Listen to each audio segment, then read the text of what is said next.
کوئی بھی انسان ہو، وہ کہتی ہے میں خود بھی پہلے جب ایسے ہوتی تھی تو میں ٹینسڈ ہو جاتی تھی، لیکن کہتی ہیں ایسے تھا جیسے کہ کوئی ٹینشن ہی نہیں ہے. اور یہ کہتی ہیں کہ الحمدللہ اللہ تعالیٰ نے اتنی مدد کی کہ درود ابراہیمی کہتی بس یہ بکثرت پڑھتی رہیں اور اللہ تعالیٰ سے دعا کرتی رہیں کہ یا اللہ آسانیاں کریں. ساتھ ساتھ شکر بھی ادا کرتے ہیں کہ یا اللہ پرابلم ہے لیکن الحمدللہ وہ ٹینشن نہیں سر پہ سوار ہو رہی کہ وہ پیسے ختم ہو گئے ہو، یہ نہیں ہو رہا ہو، وہ نہیں ہو رہا. اس کے علاوہ یہ کہتی ہیں کہ الحمدللہ پھر اللہ تعالیٰ نے آسانیاں پیدا کی اور کہتی ہیں ان کا قرضے بھی اترے. نہ صرف یہ بلکہ اللہ سبحانہ تعالیٰ نے جتنے بھی ان کے اوپر یعنی پرابلمٹک قرضے چڑھے ہوئے تھے گھر کے اخراجات کے لیے، کہتی ہے وہ سب الحمدللہ اللہ تعالیٰ نے اتروا دیے. نہ صرف یہ بلکہ اللہ تعالیٰ نے یہ جو ٹائم سپین تھا کہتی ہیں جس کے اندر سے میں گزری، اس میں اللہ تعالیٰ نے مجھے بہت کچھ عطا کیا. ایسا لگا جیسے اپنا قرب ملا ہو. اور انسان وہی بات آ جاتی ہے کہ انسان جب صبر کرتا ہے نا تو اس کا ایٹ دا اینڈ اس کو ملنا ہی ہوتا ہے ریوارڈ. لیکن یہ کہہ رہی ہیں کہ مزے کی بات یہاں یہ ہے کہ درود ابراہیمی کا جو ایلیمنٹ ہے یہاں جو ہم نے شیئر کیا وہ یہی بات ہے کہ صبر تو کرنا تھا، ٹھیک ہے، لیکن صبر کرنا لگ ہی نہیں رہا تھا. اور سامنے والا کوئی دیکھے تو کہا ہاں صبر کر رہی ہے بیچاری، لیکن اس کو کوئی ٹینشن ہی نہیں ہے اس انسان کو. تو یہی بات ہے کہ آپ لوگ درود ابراہیمی ایڈ کریں اپنی لائف میں، آپ کو لگے گا ہی نہیں کہ آپ صبر کر رہے ہیں. اور ایک بات یاد رکھیں، ہمارے جتنے بھی انبیاء کرام کے واقعات گزرے ہیں، خاص طور پہ جب صبر کی بات ہے، صبر ایوب علیہ السلام کی بات بہت کی جاتی ہے، تو یہ سب کیا تھا؟ ہم نے یہی دیکھا ہے کہ صبر کے بعد ان کو آسانی ملی. تو انسان کا بس صبر ہی دیکھنا ہوتا ہے. اور درود ابراہیمی پڑھنے والا شخص کے لیے بات آسان ہوتی ہے کیونکہ اسے لگ ہی نہیں رہا ہوتا کہ وہ صبر کر رہا ہے. اور بھی کہتی ہیں ان کو بہت ساری چیزیں عطا ہوئیں، اور یہ انہوں نے کہا کہ ان کی لائف میں ان کو جہاں جہاں زندگی میں صبر کرنا پڑا، تب تو خیر درود ابراہیمی بھی ان کی زندگی میں نہیں تھا، تو کہتی ہیں تب ان کو فیل ہوتا تھا کہ یہ صبر کر رہی ہیں. اور اس کے ٹائم کے بعد بھی کہتی ہیں کہ جو وہ وقت گزرا اس کے اندر بھی اللہ تعالیٰ نے جب ان کو اس سے نکالا تو انعام و کرام سے نوازا.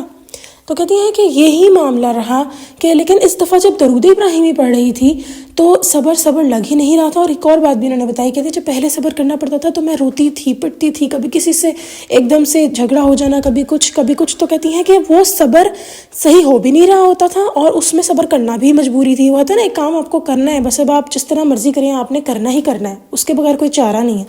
ذہنی ٹینشن، ذہنی کوفت الگ. لیکن کہتی ہے اس معاملے میں ایسا کچھ تھا ہی نہیں. ایک جملہ ہے جو میں نے بھی آپ لوگوں سے کافی دفعہ شیئر کیا ہوا کہ جب وہ کسی چیز کے پیچھے پڑنا بند کر جاتے ہیں نا تو وہ آپ کے سامنے آ جاتی ہے، اور یہی دنیا کا قانون ہے.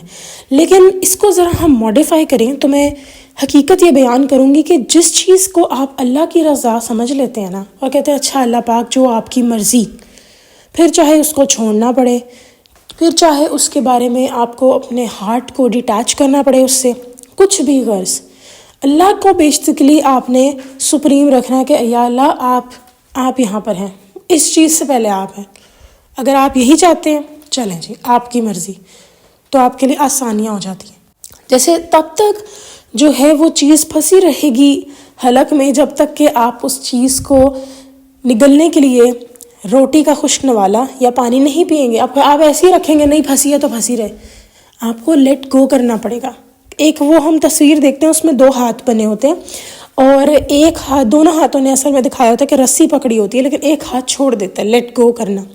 اور وہ اس کے اوپر پھر ہاتھ پہ زخم بھی بنا ہوتا ہے، دوسرے ہاتھ پہ جو چھوڑ رہا ہوتا ہے رسی. وہ یہ بتاتا ہے کہ بعض اوقات ہمیں اپنے آپ کو تکلیف سے بچانے کے لیے چھوڑنا پڑتا ہے. تو یہی بات یہاں پر بھی ہے کہ اس دنیا میں آپ جو آئے ہیں اپنے آپ کو تکلیف سے بچانے کے لیے اللہ سبحانہ تعالیٰ کی مرضی کے سامنے سر جھکا دیں اور کہیں یا اللہ یہاں آپ کی جو مرضی وہ اپنی دیکھیں، خواہش کے پیچھے مت چلیں. قرآن پاک میں صاف ہے کہ جس شخص نے اپنی خواہشات کو معبود بنا لیا ہے تو شیطان اس کے پیچھے لگ گیا اور اس کو ہم نے آیتیں عطا کی تھی. میں تھوڑا سا مفہوم بیان کر رہی ہوں کہ اللہ تعالیٰ کہتے ہیں جس شخص کو ہم نے اپنی آیتیں عطا کی تھی کہ اسے عزت بخشے، اس کا مرتبہ بلند کرے، لیکن وہ اپنی خواہشوں کے پیچھے لگ گیا اور پھر شیطان اس کے پیچھے پڑ گیا. شیطان سے بھی اللہ تعالیٰ ہمیں بچا لیتے ہیں نا، لیکن اس انسان کے لیے اللہ تعالیٰ نے کہا جو اپنی خواہشوں کے پیچھے لگ گیا، خواہشات نفس کے پیچھے، تو شیطان اس کے پیچھے پڑ گیا. اور یہاں پہ اتنی سخت بات ہے کہ پھر اس کی حالت کتے جیسی ہو گئی کہ زبان نکالے. یعنی یہاں آپ دیکھیں اس آیت میں سن کے کتنا اس کو ڈر لگتا ہے. میں نے اس کا مفہوم بیان کیا ہے، تھوڑا سا لفظوں کی غلطی نہ ہو اسی لیے مفہوم بیان کیا ہے، لفظ پہ لفظ بالکل قرآن کا جو ترجمہ اردو کا ہوتا ہے ویسے نہیں کیا، لیکن بات یہی ہے. تو آپ انڈرسٹینڈ کریں کہ ہم انسان اس دنیا میں کامیابی پانا چاہتے ہیں تو درود ابراہیمی ایڈ کرنا ہے، کیونکہ دیکھیں جہاں آپ کی زندگی میں اللہ تعالیٰ نے صبر لکھ دیا وہ تو صبر کرنا ہی کرنا ہے آپ کو. پھر چاہے کوئی پسندیدہ چیز لینے کے لیے صبر کرنا ہے، کچھ بھی آپ نے کہہ دیا اللہ پاک آپ کی مرضی، آپ خود نوٹ کریں گے کیا ہوگا. ایک اور چھوٹا سا مشاہدہ شیئر کر کے بات کو ختم کرتے ہیں. ایک صاحب کہتے ہیں کہ وہ دن میں 313 مرتبہ درود ابراہیمی پڑھتے ہیں. جب سے انہیں پتہ لگا ہے کہ 313 مرتبہ درود ابراہیمی پڑھنا انسان کے تمام غم و فکروں کے لیے کافی ہوتا ہے. تو یہاں وہ کہتے ہیں کہ میرے ساتھ یہ معاملہ پیش آیا کہ میں کہیں پہ کام کرتا تھا اور ان لوگوں نے کسٹمر، بیسیکلی وہاں پہ کسٹمر کنزیومر کا کانسیپٹ ہوتا ہے، اور وہ کہتے ہیں وہاں پر ایسا کچھ ہوا کہ یہ ان کے جو کسٹمرز تھے ان میں سے کسی کسٹمر نے ان سے کام کروایا، اور کام کروانے کے بعد تھوڑی سی بحث ہو گئی جس کی وجہ سے اس کسٹمر نے ان کا ایک طرح سے بلاک کر دیا ان کو. تو کہتے ہیں ایک دم سے سارے دن بڑی پریشانی رہی کہ کام ویسے ہی نہیں ہے، ایک دم سے شروع ہوا تو اس میں بھی پریشانی ہو گئی.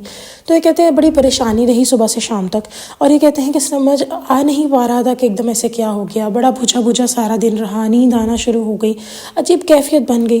اور اس کے بعد وہ کہتے ہیں کہ شام کے وقت جب انہوں نے کہا کہ اچھا اللہ جو آپ کی مرضی، وہی بات آ جاتی ہے نا، اچھا اللہ جو آپ کی مرضی، تو کہتے ہیں کہ وہی کسٹمر واپس آیا.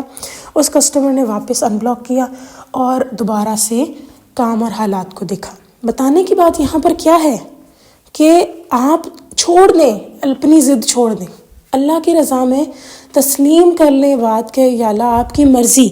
پھر اللہ جو مرضی ہے وہ بہترین مرضی ہے اور وہی آسانی ہے، اور یہی ہم نے بیسیکلی اپنے رب کو سپریم اور سپیریئر رکھنا ہے. اور اللہ تعالیٰ ہمارے لیے کوئی مشکل جان کے نہیں کرنا چاہتے، اللہ تعالیٰ نوز وٹ اٹ از. تو اللہ کے کو کہیں یا اللہ ٹھیک ہے آپ کی مرضی، مجھے یہ چیز صحیح تو نہیں لگ رہی لیکن آپ میرے سے بہتر جانتے ہیں.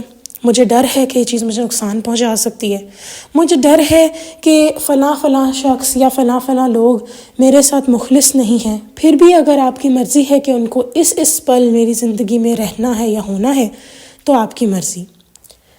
اب یہاں پہ یہ بھی بات یاد رکھیں کہ آپ کو تھوڑا بہت ٹیسٹ بھی کیا جائے گا لیکن آپ کو اللہ تعالیٰ بچا لیں گے. جب آپ کے اختیار میں کچھ نہ ہو نا، اپنے اختیار میں جو ہے کر کے دیکھ لیں. لیکن جہاں فساد، شر، یہ سب چیزیں ہو رہی ہیں، پھر اللہ کی تسلیم جو ہے وہ بات کر لیں، کہا اچھا یا اللہ آپ کی مرضی. آپ دیکھیں پھر آپ کیسے وہاں سے نکلتے ہیں، اور سونے پہ سہاگا آپ درود ابراہیمی پڑھ رہے ہیں تب تو اور بھی بہترین ہے. چلیں جی، انشاءاللہ تعالیٰ میں دعا کرتی ہوں کہ اللہ سبحانہ تعالیٰ ہمیں مرتے دم تک درود ابراہیمی سے جوڑے رکھے. چلیں جی، انشاءاللہ نیکسٹ ویڈیو میں پھر حاضر ہوں گی، تب تک کے لیے اللہ حافظ.